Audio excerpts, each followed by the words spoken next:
Buenas tardes, vecinos. Volvemos a encontrarnos en nuestro horario de siempre, de un modo distinto, una vez más en esta nublosa tardecita cuarentenosa de martes.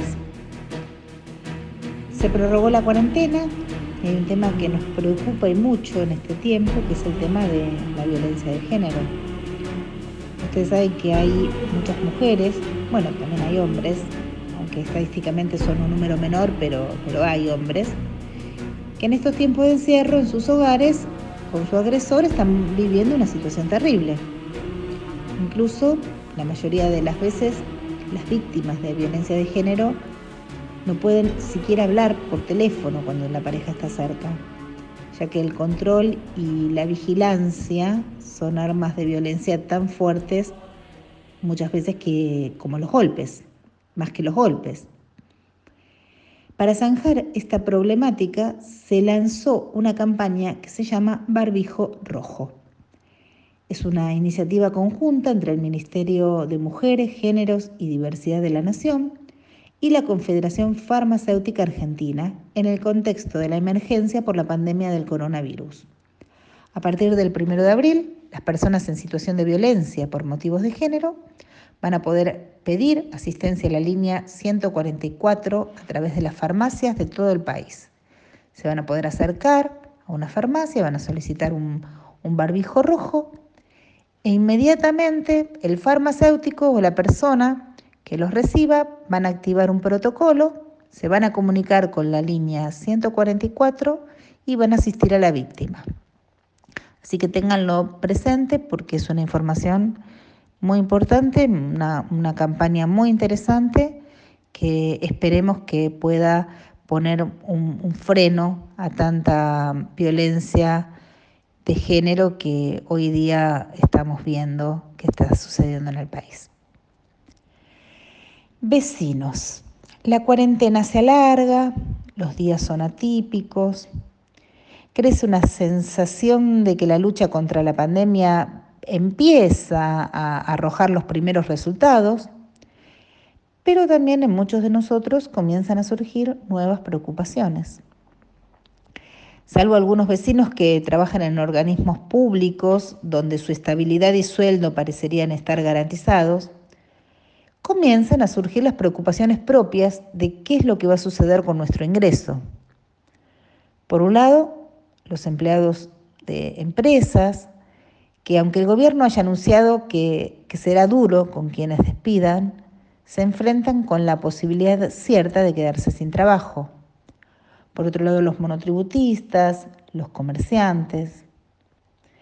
En Argentina, con excepción de los empleados públicos, rige un sistema de estabilidad impropia. Es decir, que no se puede prohibir el despido, sino que quien despide debe indemnizar. ¿Y qué sucede si no lo hace? Debemos demandarlo para cobrar la indemnización.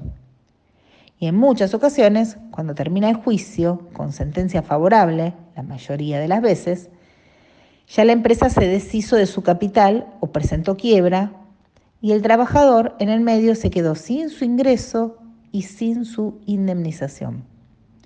No todos los casos son como Techint o como Mirgor, donde por su impacto en la economía, el número de trabajadores que están implicados en estas empresas se publican en los diarios, salen de ejemplos y se aplica la conciliación obligatoria. La conciliación obligatoria es un procedimiento para dirimir conflictos colectivos. Hay además miles de microempresas, miles de autónomos, comercios, que carecen de reservas suficientes para poder mantener empleados si no facturan. En el número global, todos estos pequeños y medianos empresarios van a necesitar también la presencia del Estado a través de algún mecanismo que les permita subsidiar la terrible debacle económica de estos tiempos. Porque si bien es cierto que sin salud no hay economía, sin plata no hay comida.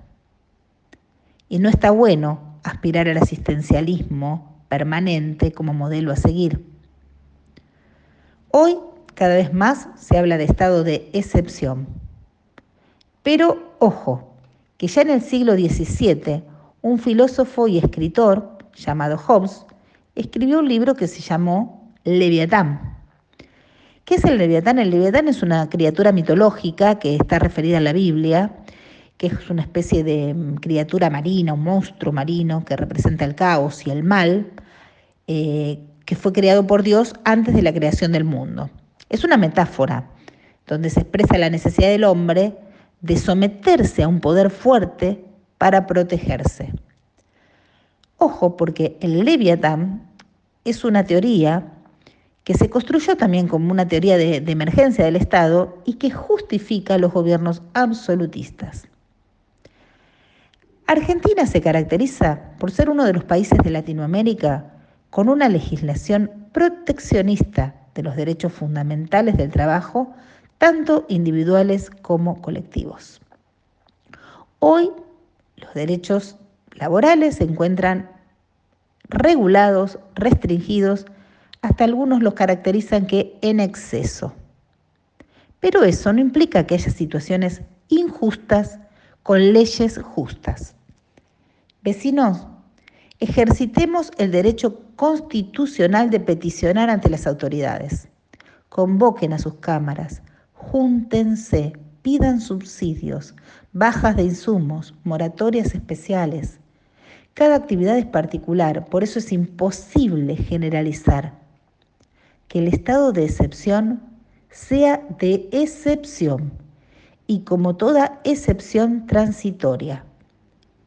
Les cuento que hay una novela que fue publicada en el año 1995 por quien en el 98 fue Premio Nobel de la Literatura, un portugués llamado José Saramago, que cuenta la historia de una persona que se quedó ciega súbitamente en un semáforo en rojo y que es el primer caso de una ceguera blanca que se expande de manera fulminante y que hace que tengan que estar, las personas tengan que estar internados en cuarentena o perdidos en la ciudad. Ahí los ciegos se tendrían que enfrentar con lo que existe de lo más primitivo de la naturaleza humana, que es la voluntad de sobrevivir a cualquier precio. Ensayo sobre la ceguera es una novela de ficción de un autor que nos alerta sobre la responsabilidad de tener ojos cuando los otros los perdieron. Es un libro, una imagen aterradora, y les voy a leer ahora el final, el párrafo final de la novela. Presten atención.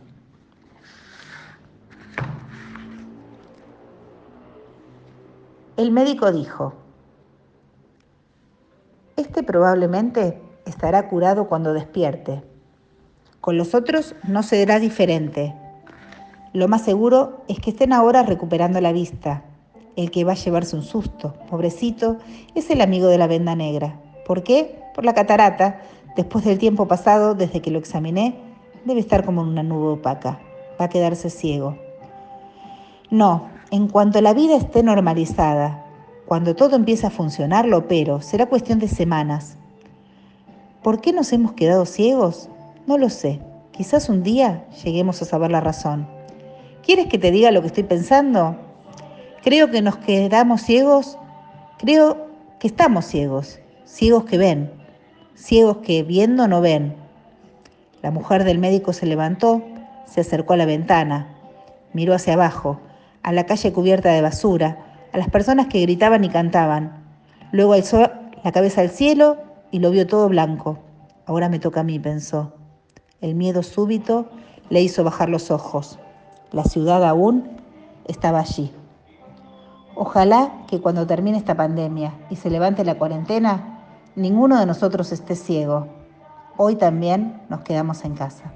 Será justicia.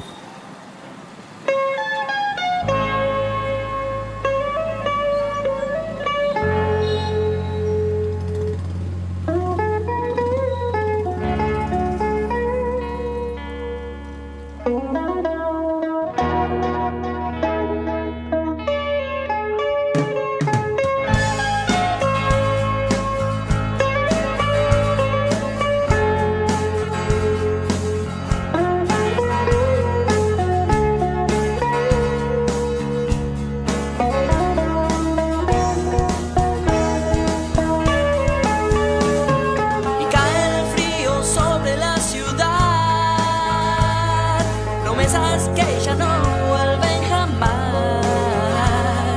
Los pasos de la vida y la filosofía de los que buscan la desigualdad, la desigualdad. Cuando estoy muy lejos, cuando muere el viento y cuando mi destino se pone a caminar, te busco por la vida y no encuentro salida. Las cosas que se fueron ya nunca volverán.